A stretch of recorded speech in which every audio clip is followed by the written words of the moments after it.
제30장 라헬은 자기가 야곱의 아이를 낳지 못하자 언니 레아를 시샘했습니다. 라헬이 야곱에게 말했습니다. 나에게도 아이를 주세요. 그렇지 않으면 죽어버리겠어요. 야곱이 라헬에게 크게 화를 내며 말했습니다. 아이를 낳을 수 없게 하신 분은 하나님이신데 나더러 어떻게 하란 말이오. 내가 하나님을 대신하란 말이오. 라헬이 말했습니다. 여기 제 몸종 비라가 있으니 비라와 함께 주무세요. 그래서 비라를 통해 나도 아이를 가질 수 있게 해주세요. 그녀가 아이를 낳아 내 무릎 위에 놓아줄 것입니다.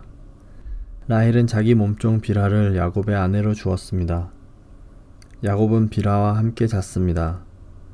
비라가 임신을 해서 야곱에게 아들을 낳아 주었습니다. 라헬이 말했습니다. 하나님께서 나의 억울함을 풀어주셨다. 하나님께서 내 기도를 들어주셔서 나에게 아들을 주셨다. 그래서 라헬은 그 아들의 이름을 단이라고 지었습니다. 비라가 다시 임신을 해서 야곱에게 둘째 아들을 낳아 주었습니다. 라헬이 말했습니다. 내가 언니와 크게 겨루어서 이기고야 말았다. 그래서 라헬은 그 아들의 이름을 납달리라고 지었습니다. 레아는 자기가 아이를 더 낳지 못하게 된 것을 알고 자기 몸종 실바를 야곱에게 아내로 주었습니다. 그래서 실바에게도 아들이 생겼습니다. 레아가 말했습니다. 나는 운이 좋다. 그래서 레아는 그 아들의 이름을 갓이라고 지었습니다. 레아의 몸종 실바가 아들을 또 낳았습니다. 레아가 말했습니다. 나는 행복하다. 이제는 여자들이 나를 행복한 사람이라고 부르겠지. 그래서 레아는 그 아들의 이름을 아셀이라고 지었습니다. 보리를 거두어 드릴 무렵에 르우벤이 들판에 나갔다가 합 한 채를 발견해서 자기 어머니 레아에게 가져다 주었습니다. 그러자 라헬이 레아에게 말했습니다. 언니 아들이 가져온 합 한 채를 나에게도 조금 줘요.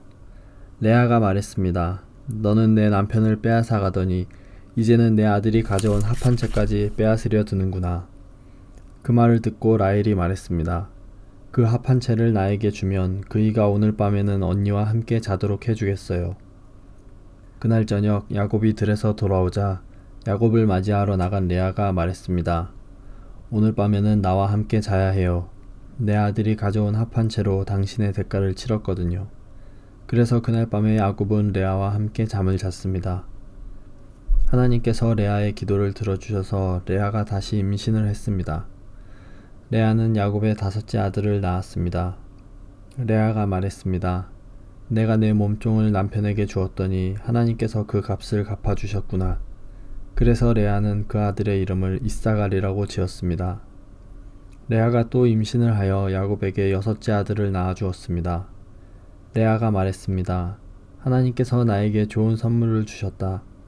내가 6째 아들을 낳았으니 이제는 남편이 나를 존중해 주겠지.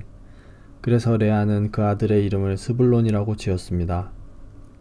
그 후에 레아는 딸을 낳고 이름을 디나라고 지었습니다.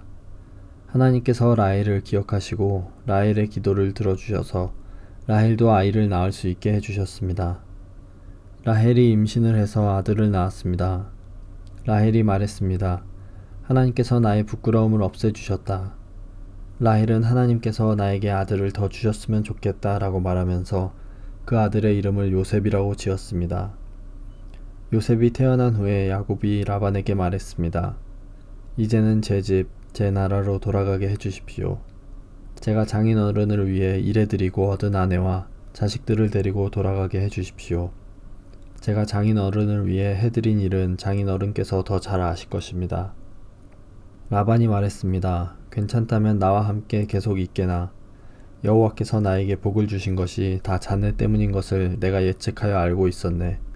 자네 품삯은 자네가 정하게. 내가 그대로 주겠네. 야곱이 대답했습니다.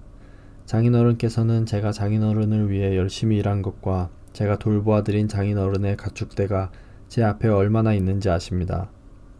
제가 장인어른께 처음 왔을 때는 가축대가 얼마 되지 않았지만 지금은 크게 불어났습니다. 제 발길이 닿는 곳마다 여호와께서 장인어른에게 복을 주셨습니다. 하지만 저도 이제는 제 식구를 위해 일해야 되지 않겠습니까? 라반이 물었습니다. 그래, 무엇을 해주었으면 좋겠나? 야곱이 대답했습니다. 다른 것은 바라지 않습니다. 그저 한 가지만 해주십시오. 그렇게 해주시면 제 마음을 돌이켜 다시 장인어른의 가축대를 돌보아 드리겠습니다. 오늘 제가 장인어른의 모든 가축대 사이로 다니면서 점이 있거나 얼룩이 적거나 검은 새끼 양과 점이 있거나 얼룩이 진 새끼 염소를 골라낼 테니 그것을 저에게 주십시오. 제가 정직한가 정직하지 않은가는 장인어른께서 앞으로 저에게 오셔서 제 가축대를 보시면 알게 될 것입니다. 만약 제가 점이 없는 염소나 얼룩이 지지 않은 염소나 검은색이 아닌 양을 가지고 있다면 제가 그것을 훔친 것으로 여기셔도 좋습니다. 라반이 대답했습니다. 좋네, 자네 말대로 하겠네. 그러나 그날 라반은 몸에 줄무늬나 점이 있는 순염소들을 따로 떼어 놓았습니다.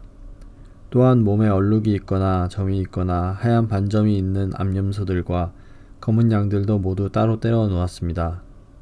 그런 다음에 라반은 그 짐승들을 자기 아들들에게 맡겨 돌보게 했습니다. 라반은 이 짐승들을 야곱에게서 3일길쯤 떨어진 곳으로 몰고 갔습니다. 야곱은 라반의 나머지 가축대를 쳤습니다. 야곱은 버드나무와 살구나무와 신풍나무 가지를 꺾은 다음에 껍질을 벗겨내서 나무 껍질에 하얀 줄무늬를 만들었습니다. 그리고 나서 야곱은 가축대가 와서 물을 먹는 여물통 바로 앞에 그 흰 무늬 가지들을 세워 놓았습니다. 가축들은 물을 먹으러 와서 새끼를 뱉는데 염소들이 그 흰 무늬 가지 앞에서 새끼를 뱉습니다. 그러자 그 사이에서 흰 무늬가 있거나 얼룩이 적거나 점이 있는 새끼 염소가 태어났습니다. 야곱은 그 새끼들을 따로 떼어 놓았습니다. 야곱은 라반의 가축 가운데서 줄무늬가 있거나 검은 가축들을 따로 떼어 놓았습니다. 가축대 가운데서 튼튼한 짐승들이 새끼를 베려고 하면 야곱은 그 짐승들의 눈앞에 가지를 놓았습니다. 그래서 짐승들이 그 가지 앞에서 새끼를 베게 했습니다. 하지만 약한 짐승들이 새끼를 베려고 하면 야곱은 그 앞에 가지를 놓지 않았습니다. 그래서 약한 것들은 라반의 것이 되고 튼튼한 것들은 야곱의 것이 되었습니다. 이렇게 해서 야곱은 큰 부자가 되었습니다. 야곱은 가축대와 남종과 여종 그리고 낙타와 나귀를 많이 가지게 되었습니다.